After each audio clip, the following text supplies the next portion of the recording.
नमस्कार मित्रांनो, मी आपल्या सर्वांचे स्वागत करतो आपल्या चॅनल सिंक विथ टेकमध्ये. आज आपण जाणून घेणार आहे देवगिरी नागरी सहकारी बँक भरती 2024 बद्दल. संपूर्ण माहिती तुम्हाला सांगेल. फॉर्म कसा भरायचा, पगार किती असेल, पद किती आहेत, ही सगळी माहिती तुम्हाला फक्त 2 मिनिटात मी सांगायचा प्रयत्न करतो. चला तर मग वेळ न घालवता आपण स्टार्ट करूया माहितीकडे. तर पद आहेत लिपिक आणि 60 जागांसाठी अर्ज मागवला आहे. तुमच्याकडे ग्रॅज्युएशन असणं कंपल्सरी आहे. इतर कुठलीही कंपल्शन ठेवलं नाहीये. संगणक ज्ञान, मराठी, इंग्लिश टायपिंग असणेला प्राधान्य देण्यात येणार. कंपल्शन नाही. नोकरीच्या ठिकाणी छत्रपती संभाजीनगर राहील, अर्थातच जुनं औरंगाबाद. वयोमर्यादा 35 वर्षापर्यंत आहे. ऑनलाईन पद्धतीने फॉर्म मागवले आहेत. 700 प्लस 18% GST ही अर्जाची शुल्लक असेल आणि इथं कुठलंही कन्सेशन तुम्हाला भेटणार नाही, तुम्ही कुठलीही कास्ट असल्यास. कास्ट कन्सेशन इथं नाही देण्यात आलं आहे. अर्ज करण्याची सुरुवात झालेली आहे 4 सप्टेंबरपासून आणि 18 सप्टेंबर ही शेवटची तारीख असेल. फॉर्म कसा भरायचा हे जाणून घेऊया.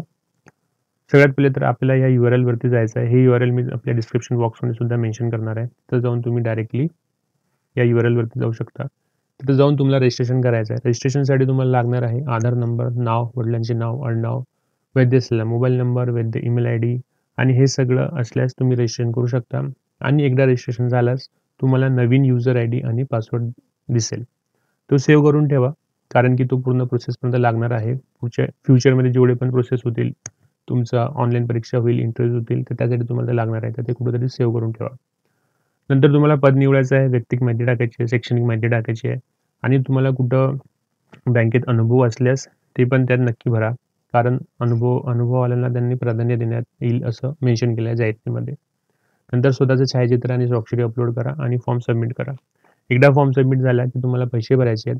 पैसे तुम्ही UPI, debit card, ATM card, कुठलेही क्रेडिट कार्ड तुम्ही भरू शकता. सगळ्यात महत्त्वाचं आता आपण जाणून घेऊया पगार काय राहणार. तर त्यांनी जाहिरातीमध्ये मेन्शन केलं की प्रोबेशन पिरियडमध्ये तुम्हाला 15,000 एवढा पगार देण्यात येईल आणि नंतर तुमचा परफॉर्मन्स बघून हा पगार वाढवण्यात येऊ शकतो. तर जसं आपण इतर सहकारी बँकेत सुद्धा बघतो की स्टार्टिंगला प्रोबेशन पिरियडमध्ये पेमेंट कमी असतो, पण नंतर तो 30,000 ते 35,000 पर्यंत जातो.